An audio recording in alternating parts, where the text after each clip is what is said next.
lectura está en Primera de Juan. Oiga, Primera de Juan no es Juan, es Primera de Juan. Está en los últimos libros. Es la primera epístola de Juan, capítulo 1, del 1 al 10. Y luego el 2, 1 y 2. O sea, ahí va a estar la clase de hoy. La clase tiene siempre una parte que se llama verdad central. Oigan bien, verdad central. ¿Qué significa esto? Verdad central significa lo que el maestro o expositor quiere que los alumnos se concentren en eso. Es la verdad central. Lo que hoy la clase va a girar sobre eso. Y la verdad central va a girar en torno a los cristianos son llamados a una comunión con Dios y con otros creyentes.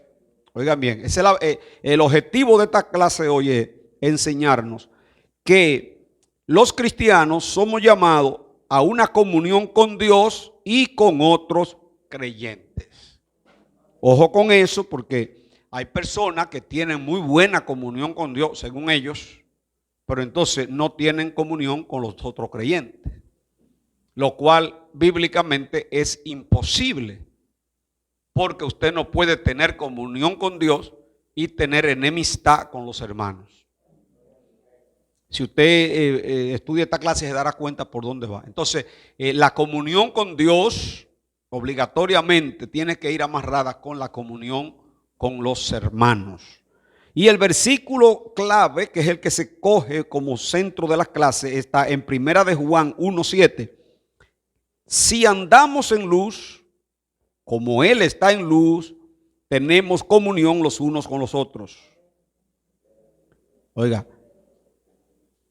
Si andamos en luz, como Él está en luz, tenemos comunión los unos con los otros. Y la sangre de Jesucristo, su Hijo, nos limpia de todo pecado. Ese es el versículo, que lo pueden poner por ahí, en Primera de Juan, capítulo 1, versículo 7. Entonces entramos ya al desarrollo. Yo lo preparo aquí en mi tablet. Ya después de estudiar, entonces la preparo aquí ya el resumen. La primera parte de la clase de hoy tiene que ver la comunión con el Padre y el Hijo. Recuerden, más adelante estaremos hablando de los temas de lo que es la Trinidad.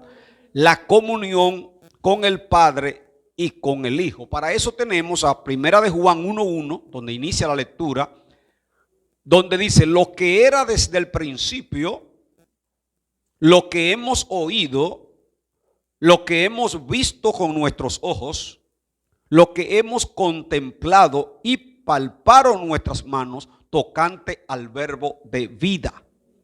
Juan era el apóstol que se recostaba en el costado del Señor. Él está hablando de su experiencia propia. La comunión con Él, dice Juan, fue con Cristo cuando dice lo que era desde el principio. Esto va para algunos religiosos que le quieren quitar la divinidad a Cristo y quieren hablar de Él. Por ejemplo, los testigos de Jehová dicen que Cristo era un ángel. Hablan de que era un buen profeta, le dan todas las cualidades de un buen hombre de Dios, pero no le quieren dar la divinidad. Entonces, cuando nosotros vamos a la Biblia, encontramos versículos que demuestran que Cristo no era un simple hombre, ni tampoco un ángel. Aquí dice Juan, lo que era desde el principio, lo que hemos visto y oído. O sea, Juan está hablando de lo que él vio, lo vimos con nuestros ojos, ¿verdad? Lo que hemos contemplado y palparon nuestras manos tocante al verbo de vida. Recuerden que el domingo le hablaba en una parte del mensaje cuando Cristo fue al monte de la transfiguración y donde esos 3 discípulos que el Señor eligió fueron con él, Jacobo, Pedro y Juan, y él está hablando con propiedad de lo que era Cristo. creo que por una de las causas por la cual Cristo llevó al monte de la transfiguración a esos 3 hombres, era para que luego ellos hablaran con autoridad de lo que Él en verdad era. A ellos les tocó hablar de lo que era Cristo.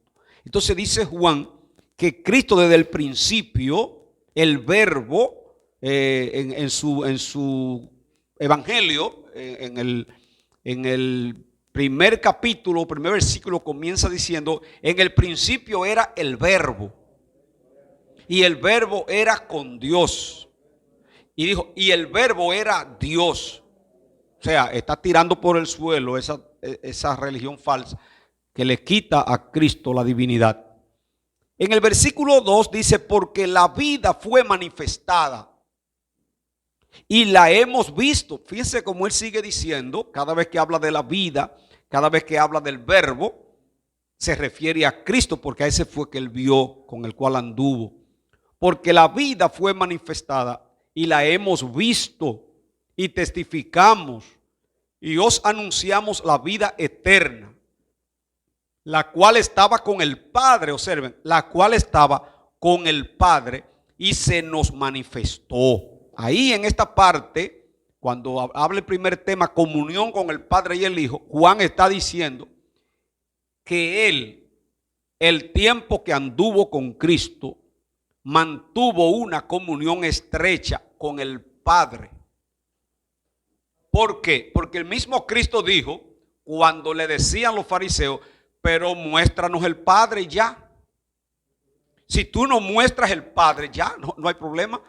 Basta con eso. Y Cristo le dijo, el que me ha visto a mí, ha visto al Padre. Observen cómo me encanta la palabra de Dios, porque es que ella no deja a nadie confundido. Fíjense cómo está diciendo aquí Juan, la vida fue manifestada y la hemos visto, la vida de Cristo, y testificamos y os anunciamos la vida eterna, la cual estaba con el Padre y se nos manifestó. Eso es el verbo hecho carne. Entonces esa comunión, recuerden que lo que tenemos como tema es vivir en comunión con Dios. Vivir en comunión con Dios. Que es lo que debe aspirar cada creyente.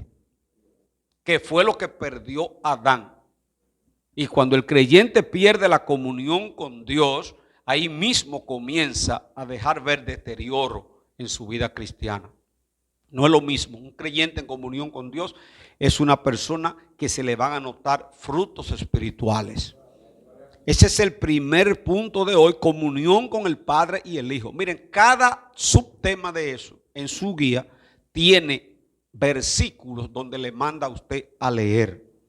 Le dije que lo de hoy va a ser un resumen porque usted no lo ha leído, pero yo espero que para la próxima semana sí ya ustedes vengan preparados. Porque también hay otra parte y es que nosotros le estaremos preguntando cuánto la leyeron y luego cuánto la estudiaron. Eso se hace en la clase. No creo que aparezca un cristiano con tan poco temor que se atreva a decir que la estudió si no la estudió. Porque entonces yo conocí un hermano que cuando iba llegando a la iglesia, 2 esquinas antes, la abría y leía una página para poder decir, yo la estudié. Eso es engañarse a usted mismo. Engañarse a usted mismo, porque eso es como el estudiante que hace chivo. Cree que se la está comiendo. Y esos baches que consiguió en esos chivos, más adelante cuando esté en la universidad o en un curso más avanzado, eso le va a hacer daño. O sea que no nos hablemos mentira a nosotros mismos. Cuando usted la estudie, usted se va a dar cuenta lo importante que es. En el segundo punto tenemos una invitación a la comunión. Una invitación a la comunión. ¿Qué dije yo? Ahí tenemos a Primera de Juan 1:3. Recuerde que estamos, si usted tiene la Biblia abierta, estamos en Primera de Juan capítulo 1. Una invitación a la comunión. Nos está invitando a la comunión. Y dice, lo que hemos visto y oído, eso os anunciamos, para que también vosotros tengáis comunión con nosotros. Y nuestra comunión verdaderamente es con el Padre y con su Hijo Jesucristo.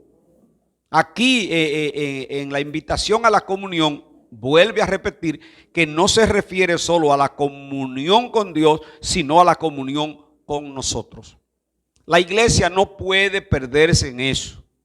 Por eso yo le enseño muchas veces a los hermanos la importancia de que nos soportemos los unos a los otros. No pierda la comunión con el hermano. ¿Qué es lo que es perder la comunión con el hermano? Cuando ya usted deja de tener con él esa coinonía, esa confraternidad. No es que usted, no, pero yo lo saludo. No, eso no es comunión. Porque el saludo se le da también a un inconverso y a una persona que usted quizá lo ve cuando baja de su casa. Buen día, buenas tardes. Eso no es a lo que se refiere aquí. A la comunión que se refiere es a ese amor ágape. Al amor ágape. Un amor sin fingimiento. Fíjense que hay otra parte que dice la Biblia. El amor sea sin fingimiento. Que usted le diga al hermano te amo, pero con el corazón. Que cuando usted lo salude, sea un saludo lleno de afecto. Por eso yo le digo en la iglesia cuando termine el culto, saluden a los hermanos. Salúdenlo, haga un esfuerzo. Es verdad que a veces no somos tan pocos y muchas veces se va alguien que no lo pudimos saludar. Pero intente saludar a todos, no solo a las personas que son afines a ti, sino trata de saludar a todos los hermanos y especialmente a los que tienen menos tiempo en la iglesia o los que son visitas. Estas cosas os escribimos para que vuestro gozo sea cumplido. Este es el mensaje que hemos oído de él, el 5. Y os anunciamos, ¿cuál es el mensaje? Dios es luz y no hay ninguna tinieblas en él. Entonces ahora la comunión aquí en la parte 2, el subtema 2 es la comunión con la luz. Como yo dije, ustedes saben que no hay comunión entre la luz y la tiniebla.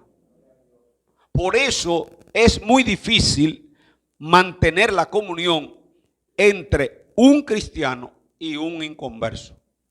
Al inconverso usted lo que va es amarlo con el amor de Dios, pero no tendrá comunión con él. ¿Por qué? Porque él está en tinieblas. Ojalá que ustedes no me malinterpreten. No quiere decir que usted va a tratar mal al inconverso. No. Al inconverso usted le va a mostrar amor. Usted va a tratar de que él, con lo que Dios le ha dado a usted, él logre entender lo que es el amor de Dios. Pero usted no va a tener comunión con él, repito, porque la comunión es para los que estamos en la luz. ¿Se entiende? Para los que estamos en la luz. 4:5. El 6. Si decimos que tenemos comunión con él, ya está hablando a nosotros. ¿Están conmigo en el 6? Si decimos que tenemos comunión con él y andamos en tinieblas, mentimos. Estamos hablando de andar en la luz. La comunión con la luz. Tengo comunión con él, pero ando en tinieblas. Está diciendo, si decimos que tenemos comunión con él y andamos en tinieblas, mentimos. Y no practicamos la verdad. Ahora, ¿cómo aterrizamos ahí? Bueno, es ese tipo de creyente que dice tener comunión con Dios, pero está haciendo cosas que son de la tiniebla. Está en la iglesia, pero está haciendo cosas mal hechas. Está pecando en oculto. Está desagradando a Dios. Ese no logrará la comunión tampoco con el que está en luz. Y no es que usted no lo va a amar, pero es que no hay conexión. No la hay. Usted tratará de hacerlo, pero no lo logrará. ¿Me están entendiendo? Si decimos que tenemos comunión con Él y andamos en tinieblas, mentimos y no practicamos la verdad. Pero si andamos en luz, como Él está en luz, tenemos comunión unos con otros.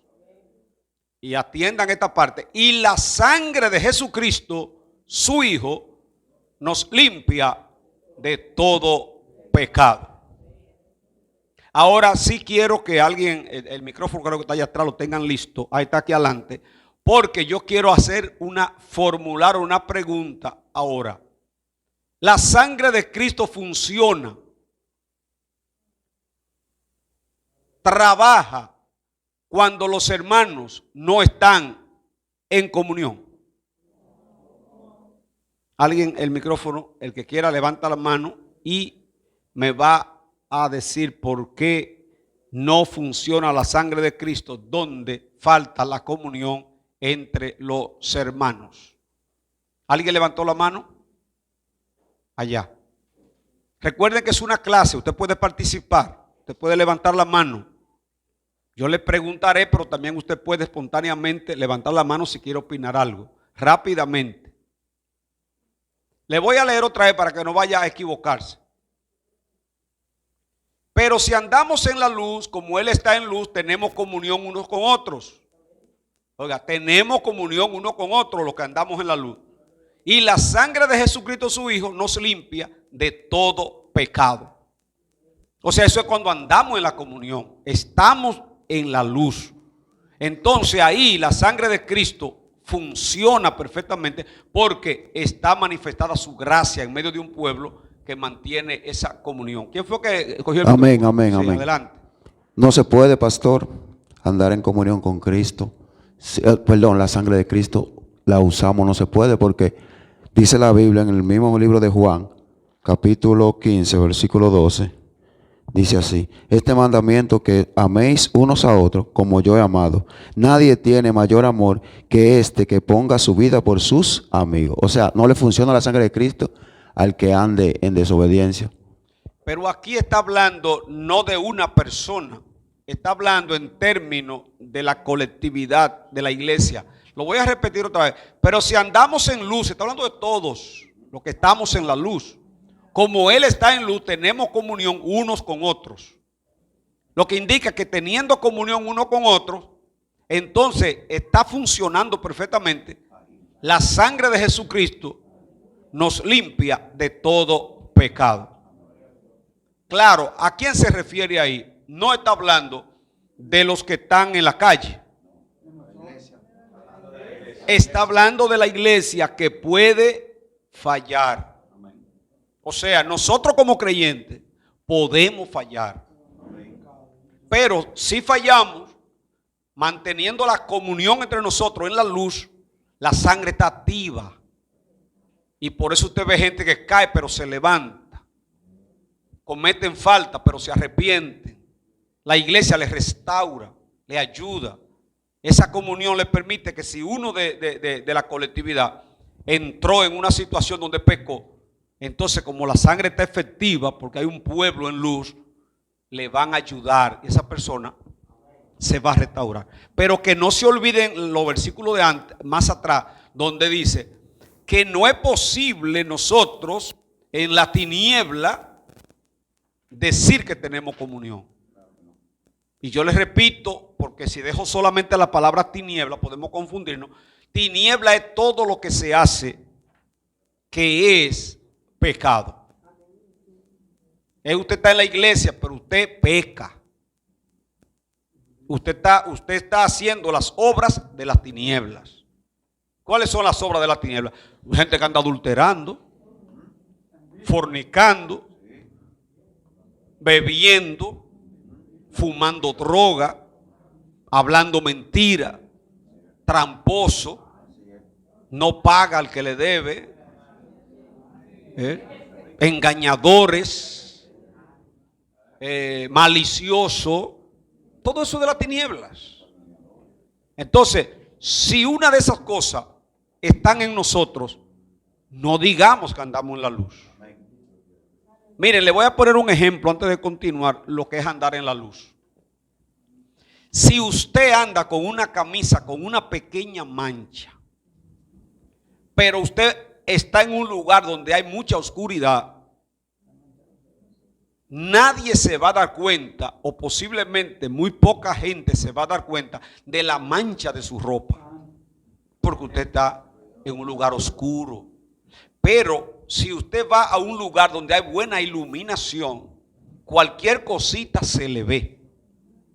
Entonces el que anda en luz se cuida constantemente. Dice, espérate, es que a mí se me va a ver el sucio porque ahí hay demasiada luz. Entonces cuando usted anda en luz, usted anda limpio. Usted se cuida. No es que nosotros somos querubines, ángeles, ni santurrones. Pero que tenemos que entender que este evangelio es muy delicado. Es muy delicado. Por eso Cristo dijo que el que lo quiera llevar, niéguese a sí mismo, tome su cruz y sígame. Amén. Entonces, en el versículo 8, si decimos que no tenemos pecado, Braulio, ¿usted levantó la mano? El micrófono, por favor, en lo que llegue el micrófono, déjame seguir cuando lo que llegue el micrófono. Si decimos que no tenemos pecado, nos engañamos a nosotros mismos y la verdad no está en nosotros. O sea, está diciendo que todos nosotros somos ¿qué? Pecadores. Pecadores. Decía Salomón, no hay quien viva y no peque. ¿Y qué vamos a hacer entonces? Bueno, la palabra de Dios tiene la solución para todo eso. Vamos arriba, Braulio. Pastor, Dios me le bendiga a todos en esta Amén. noche. Pastor, con relación al mismo tema que usted estaba hablando, si nosotros andamos en luz y pecamos, ahí es que entra la gracia. Cuando nos humillamos, pedimos perdón, ahí entra la gracia y el Padre nos perdona. Por eso debemos seguir andando en la luz. Por o sea, andando en la luz se puede pecar. O sea, no se puede, no. Es posible que alguien falle estando en la luz. Sí, ahí es que, por eso es que ahora estamos en gracia. Pero la gracia se activa en aquellos que andan en luz, que sin darse cuenta muchas veces pecan, pero reaccionan, wow, pequé, Señor, perdóname. Ahí se activa la gracia. Muy importante la intervención de Braulio, pero le voy a explicar algo. Cuando estamos en la luz y en la gracia, podemos fallar. Si no fuera así, Pablo no hubiera dicho, el que se crea que esté firme, mire que no caiga. Lo que indica que cualquiera puede, andando en la luz, en un momento, fallar. Pero ahí entonces, volvemos a los versículos de más arriba, que como andamos en luz, aunque fallemos, andamos en luz. El que anda en luz cuando falla, le duele. Amén. Cuando atiendan esto, mis hermanos, cuando ustedes ven a alguien que falla y lo que hace es justificarse, y no solamente justificarse, seguir haciendo lo mal hecho, no anda en luz. El que anda en luz, cuando falla, como David, pide perdón.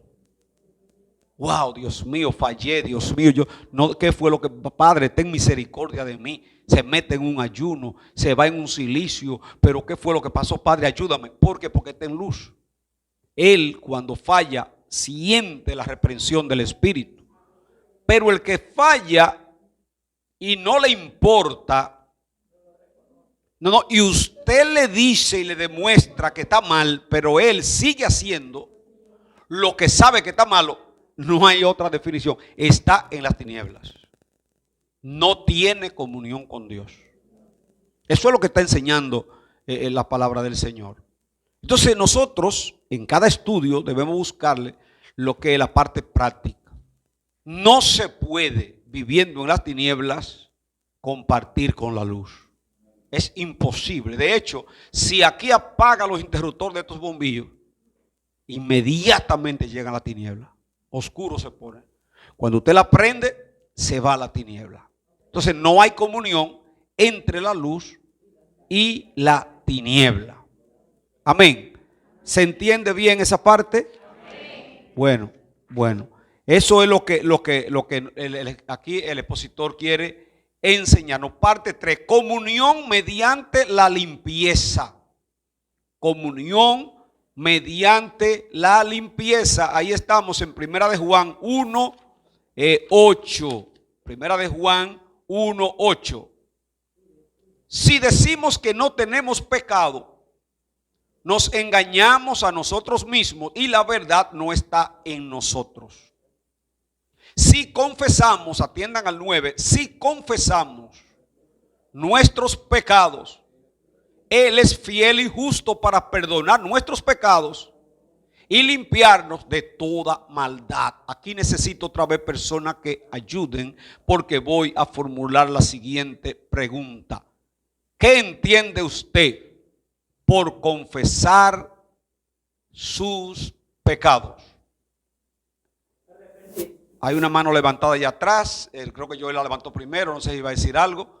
Rápidamente. Hay una mano allá atrás. ¿Cuál es? Martín tomó el micrófono, ¿verdad? Amén. Para ti, ¿qué significa confesar? Lo voy a leer otra vez. Si confesamos nuestros pecados, Él es fiel y justo para perdonar nuestros pecados y limpiarnos de toda maldad. ¿Qué significa confesar nuestros pecados? Gloria a Dios. Amén. Dios le bendiga a todos. Como dice la palabra, si confesamos nuestro pecado, Él es fiel y justo para perdonar nuestro pecado. Quiere decir, pastor, que muchas veces nosotros pecamos delante de Dios y delante de los hombres. Pero pecamos más delante de Dios que de los hombres. Porque es más fácil pedirle perdón a un hermano que pedirle perdón a Dios. Muchas veces. Se nos hace más difícil pedirle perdón a Dios de nuestro pecado. Porque la comunión del Padre con nosotros es algo demasiado fuerte, vamos a decirle. Es una comunión tan grande que uno, para humillarse, uno no halla la manera como humillarse delante de Dios para pedirle, Señor, yo sé que pequé, tú sabes que yo pequé, pero yo te pido perdón por este pecado, por esto, esto y esto. Es difícil, pastor, pero es bueno humillarse. Bien, pero tú te refieres confesárselo a Dios. Confesárselo a Dios que a los hombres. Pero yo creo que esa es la parte fácil. No, para muchos no, pastor. Vamos a seguir la discusión. Alguien más para ver, entonces yo darle mi parecer. Alguien más me toca ese tema. Alguien más me toca ese tema rápidamente, resumiéndolo. ¿Qué usted entiende? Eso es aprendiendo que estamos. Así que no tenga temor. Dios le bendiga a todos. Amén. Es más fácil humillarnos, ¿verdad? Delante de Dios que delante de un hermano. Porque delante de Dios usted se sincera. Delante de Dios viene la lágrima. Pero delante de un hermano a veces el orgullo que tenemos por dentro es más grande y no nos deja humillarnos. Pero dice la palabra, donde nuestro pastor estaba leyendo, si confesamos, o sea, si nos sinceramos con la persona a cual le faltamos y también con Dios, pues Él nos perdona. Una última participación, porque veo que avanzó mucho el reloj. Una última participación para yo darle entonces ahí. Allá, ¿quién fue? Rápidamente. Adelante, adelante, María. Dios le bendiga a todos. Amén. Y si pedimos perdón a nuestros hermanos, estamos demostrando el verdadero arrepentimiento. Muy bien, muy bien. ¿Alguien más? Aquí adelante y terminamos con Maggi. Ven aquí adelante. Terminamos con Maggi porque me está faltando todavía aquí algo importante y la hora ha avanzado. Quiero enseñarle algo muy importante sobre eso, después que Maggi hable. Repito, si confesamos nuestros pecados, Él es fiel y justo para perdonar nuestros pecados y limpiarnos de toda maldad. Sí. Dios le bendiga a mis hermanos. Sí. Aquí en este versículo nos habla que cuando nosotros cometemos alguna falta delante de la presencia del Padre, nosotros vamos delante de Él y lo confesamos y nos habla que Él es justo y fiel para perdonar nuestro pecado. Ahora bien, debemos confesarlo porque no debemos esconderlo. A pesar de que Él lo sabe todo, Él quiere que nosotros vayamos delante de su presencia a confesar nuestras iniquidades para luego ser perdonados. Esa es mi Ok, participación. Ok, miren, está bien lo que dijo Martín, lo que dijo Maggi, lo que dijo Rosa. Solo que no me tocaron una parte muy importante. Dijo Martín a Dios, perfecto, así es. David confesó a Dios. Dijo Maggi al hermano que le ofendiste. Pero hay otra cosa muy importante.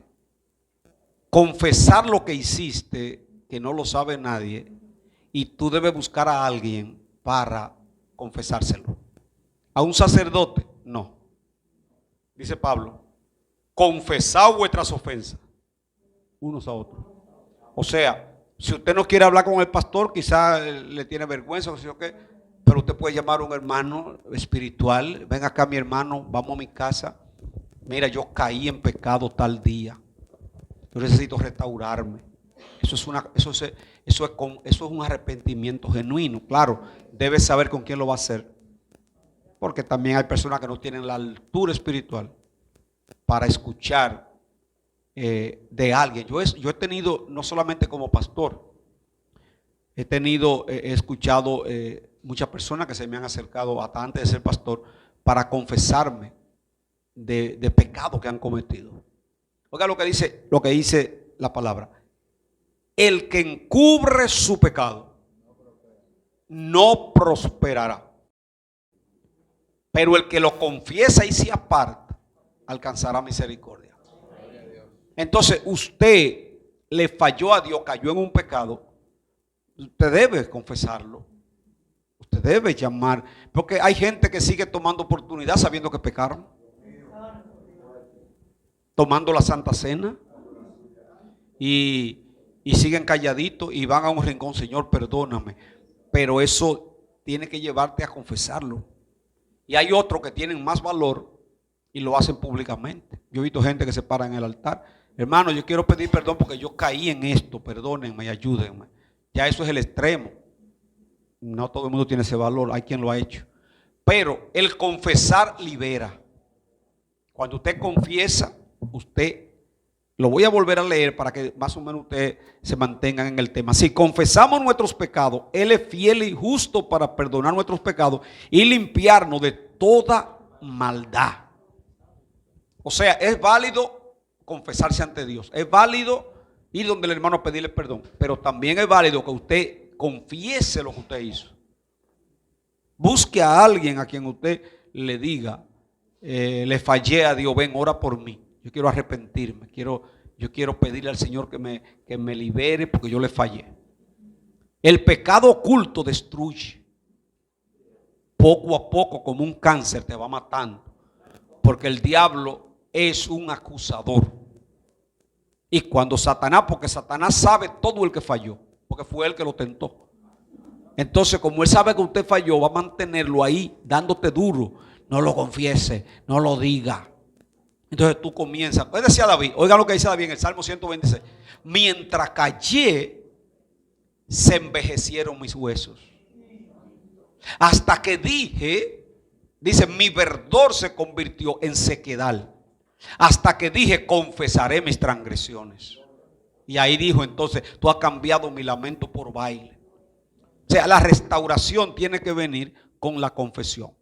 Ahora, ¿qué va a tratar de hacer el diablo? Oiga lo que dice el 10. Si decimos que no hemos pecado, le hacemos a él mentiroso y su palabra no está en nosotros. La condenación está cuando la persona sabe que falló, pero se justifica. Yo lo hice, pero yo lo hice por esto. Yo lo hice, pero fulano también lo hizo. Yo estoy mal, pero hay otros que están peor. Miren, el que habla así no se levanta nunca. Ah, qué bien, pastor. A mí usted me dice, pero ¿qué usted dice de fulano que yo sé que está haciendo lo mal hecho? No se va a levantar. Es un asunto que es la persona que debe confesar sus ofensas. Amén. Entonces, en la parte final ya, donde la clase, recuerden que ustedes deben estudiarla, mis hermanos. Deben estudiarla. Yo solamente le doy como un resumen, pero ustedes deben entonces en su casa tratar de sacarle lo que es el jugo a la clase. Comunión mediante la limpieza. mediante la limpieza. Cuando usted logra ser limpio, entonces ya ahí usted va a tener una comunión delante del Señor perfecta. Nuestro abogado, la última parte, nuestro abogado, primera de Juan 2, 1 y 2, dice así: hijitos míos, estas cosas os escribo para que no pequéis. Oiga, lo que Juan quiere es que no pequemos. Y lo que Dios quiere es que no pequemos. Porque eso es un fracaso. El pecado, como yo decía en un mensaje, se paga caro. Entonces la voluntad de Dios es que nosotros no pequemos. Pero aunque Dios quiere que no pequemos, y Juan también quiere que no pequemos, lamentablemente estamos en un cuerpo que puede en cualquier momento, recuerda que tenemos tres enemigos: Satanás, la carne y el diablo. Y esos tres, luchando contra nosotros, podemos en un momento caer en pecado. Entonces dice: esta cosa escribo para que no pequéis. Pero si alguno hubiere pecado, abogado tenemos para con el Padre, a Jesucristo el justo. Ahora yo le pregunto, ¿para qué se busca un abogado? Otra vez quiero que alguien con el micrófono me diga algo. ¿Para qué buscamos un abogado? Literalmente aquí. Para defender un caso. Defender un caso. Si tú vas a buscar un abogado, ojalá que no lo necesites nunca. ¿Cuáles cualidades tú buscarías en ese abogado? Supongamos que ahora mismo tú necesitas que él te defienda en el tribunal por cualquier cosa. ¿Tú le echas mano a cualquiera? ¿O tú vas a buscar algunas condiciones en ese abogado? Dime ahora, Joel. ¿Tiene el micrófono? No era tú. Ah. Dios le bendiga. Yo entiendo en esa parte que el pastor está explicando que tenemos un abogado. Entonces, si tenemos un abogado es porque va a venir un juicio. Él nos va a defender. Para eso tenemos abogado, porque viene un juicio por el pecado. Sí, pero espérate. El abogado al que se refiere aquí no es para que en el día del juicio, él allá, nosotros estemos de que siendo acusados en el trono y el abogado, no, espérate. O sea, sí tenemos un abogado. Ese abogado, que es Cristo, está ahora mismo defendiendo nuestra causa. Ahora, otra pregunta. ¿Cuántos han sido asistidos por abogado en algún caso? Me parece que ellos le dicen: dime toda la verdad. Sí. Dijo un abogado penalista muy conocido en este país: dime toda la verdad, que la mentira la invento yo. Eso lo enseñan los abogados penalistas. O sea, tú dime toda la verdad, que la mentira yo la invento. Él te está diciendo: no me escondas nada, porque si me esconde algo, entonces es posible que en el día del juicio, por tú esconderlo, yo no te sepa defender. Entonces, el abogado que es Cristo, nuestro abogado, quiere que confesemos todo. Porque para Cristo defenderme a mí, yo tengo que ser honesto. Y yo tengo que ser sincero. Por eso yo le digo a la gente: cuando usted falle, dígaselo a Dios a sí mismo. Wow, Señor, mira, aquí estoy en el altar, me fumé un cigarro hoy. Sí, a sí mismo. Sí, porque usted, es que Dios lo sabe todo. Señor, mira, engañé eso. Señor, mira, yo me puse a mirar esa película pornográfica. Señor, media hora duré en eso. ¿Tú me viste? O sea, usted le está diciendo toda la verdad. Para Cristo defenderte, tiene que decirle con sinceridad. ¿Por qué dice en hebreo? Dice: acerquémonos a Él confiadamente, al trono de la gracia. Acerquémonos con corazón sincero en plena certidumbre de fe. Entonces, si usted le falló a Dios, dice aquí, tenemos un abogado. Ese abogado intercede por nosotros, Jesucristo el justo, y Él es la propiciación por nuestros pecados, y no solamente por lo nuestro, sino también por lo de todo el mundo. Por eso dice esa canción, yo tengo un abogado que me defiende. Entonces el abogado que tenemos es, miren, la palabra sumo sacerdote quiere decir intercesor. Y cuando Cristo subió al cielo, la palabra dice, se sentó a la derecha del Padre como nuestro sumo sacerdote. Lo que indica que Él está como sumo sacerdote intercediendo por nosotros. Cuando fallamos, Él le dice al Padre, yo di mi vida por Él. Pero nosotros tenemos para taparle la boca al diablo, hacer lo que Él pide. Fallaste, arrepiéntete. Caíste en pecado. Cuando tú ibas a hacer eso mal hecho, ¿a ti no te dio vergüenza? Pero ahora el diablo te pone vergüenza para que no lo confiese. No, confiéselo. Cuando usted confiesa su pecado, avergüenza a Satanás. Y él tiene que romper el acta que tiene contra usted porque ya usted lo declaró. ¿Qué le dicen a los que están presos? Mira, declárate culpable que te va a caer menos pena. Di toda la verdad y ya. Ustedes no vieron uno que cantó ahí en uno de esos juicios que se dijo de todo lo que hacía y hasta lo están cuidando ahora.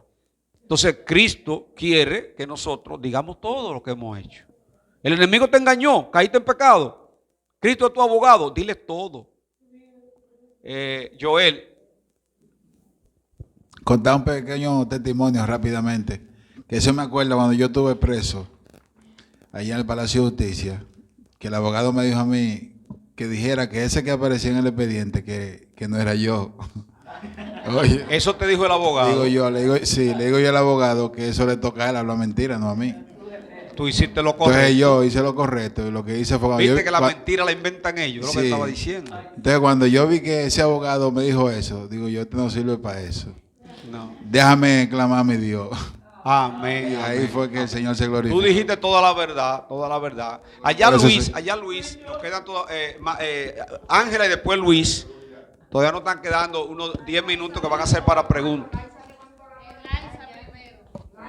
Bueno, ustedes saben quién es primero, así es que administrense ahí. bendiga, no. Amén, Laisa, amén. Amén. No, yo le iba a decir que es que era un mediador cuando usted dijo lo del abogado. Un mediador, Que sí. un intercesor entre el juez y nosotros. Exactamente. Exacto. Eso es Cristo, el mediador entre Dios y los hombres. Ángela. Yo lo que le iba a decir, pastor, que ahí es que vamos cuando usted dice, si se lo confesamos todo a Cristo, ¿verdad? Muchos caen en eso, que dicen, ok, Cristo se lo confieso todo a Él. Entonces ven, no acercarse a un hermano, no acercarse a un pastor ni nadie, porque dicen, yo solo confesé a Cristo. Entonces, no caemos en eso de que en la noche, en la intimidad, se lo confesé a Cristo. Entonces vuelven y caen porque se lo estoy confesando a Cristo. Está muy perfecto que se lo confesemos a Cristo. Pero si nos acercamos, como usted dice, que quitamos el velo y nos acercamos a un hermano de confianza en Cristo, que tenga la firmeza en Cristo, le damos una galleta a Lucifer, al diablo, al enemigo, y no volvemos a caer en eso. Pero muchos caen porque dicen, yo solo confesé a Cristo. No, y ahí Yo solo confesé a se Cristo. convierte en una rutina. Se convierte en una rutina. Cuando dice la palabra, el mismo Juan dice, el que es de Dios no peca.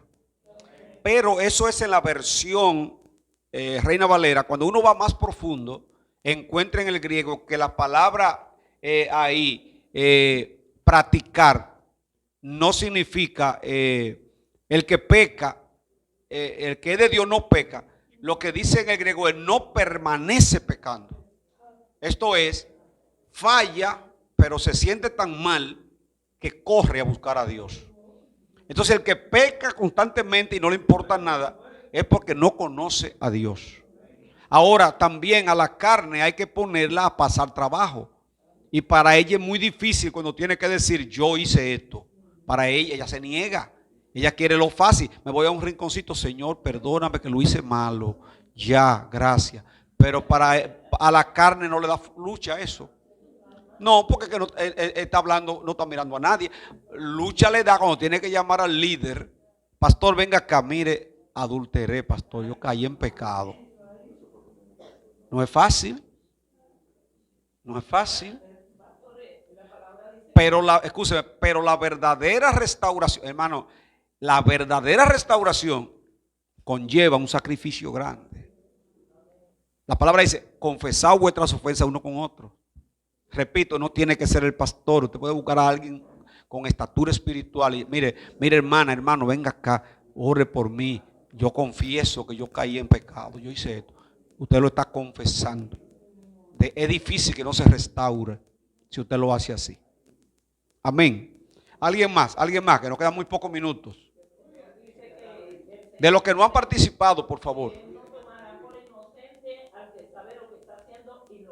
Exactamente, no tendrá por inocente al culpable. Al culpable.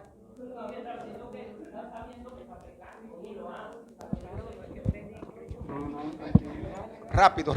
Dios le bendiga. Sí, amén. Es como un pequeño testimonio que yo... Los testimonios no me gustan porque toman mucho tiempo. Un pequeño pastor. ¿Eh? Oiga lo que pasa. Ajá. Decimos que abogados tenemos, ¿verdad que sí? Ajá. Y todos tenemos un abogado. Pero a veces uno tiene como que defenderse. Porque me pasó algo con un vecino un día. Y yo le digo, Dios te bendiga. Y pasó 3 veces y no me saludó. Y después yo le expliqué qué fue lo que pasó. Porque ella me dice, no, que tú bailes en todo. Digo, bueno. ¿Que usted qué? Que yo bailo en todo. Ah, es un bailarín. Y yo bailo en todo. Digo yo, bueno, si yo decirle a una persona que no se busque problemas, que no se ponga a pelear con X personas, eso es malo, entonces yo voy a bailar en todo. Dije yo, porque en el sentido, la persona me estaba como jugando.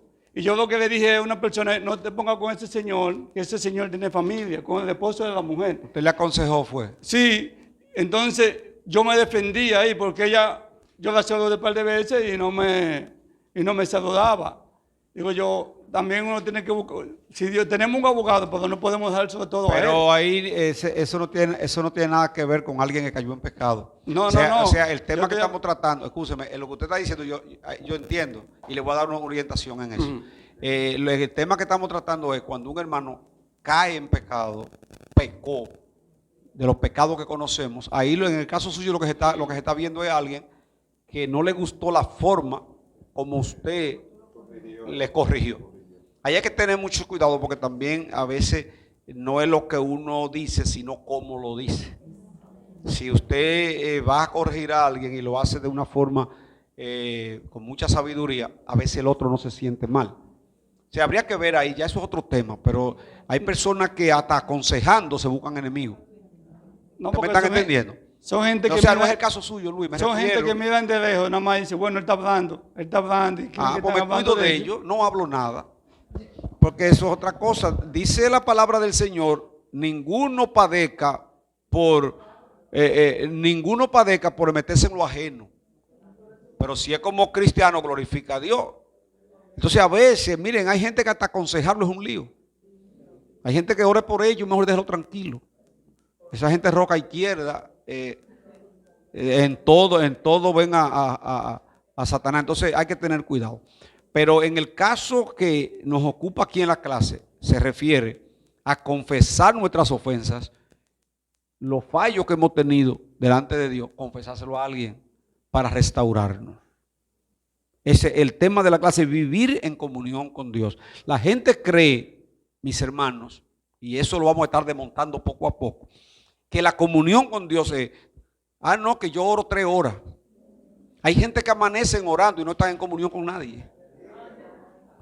Sí, que yo no entiendo con quiénes que están hablando. Sí, no son gente de oración, pero entonces son enemigos de los vecinos, enemigos del hermano. Entonces, no hay comunión. Entonces, en ese sentido, nosotros, dice, oiga, en parte de la clase que leímos decía, Yo no puedo decir que tengo comunión con Dios si no tengo comunión con mis hermanos. Porque eso tiene que ir de la mano. La comunión con Dios nos lleva a tener comunión con los hermanos. Eso no quiere decir que los hermanos todos vamos a estar de acuerdo. No, en esta comunidad vamos a tener personas que no estarán de acuerdo con nosotros, pero eso no puede interrumpir la comunión. No estoy de acuerdo en alguna cosa tuya, pero te respeto y te amo como quiera.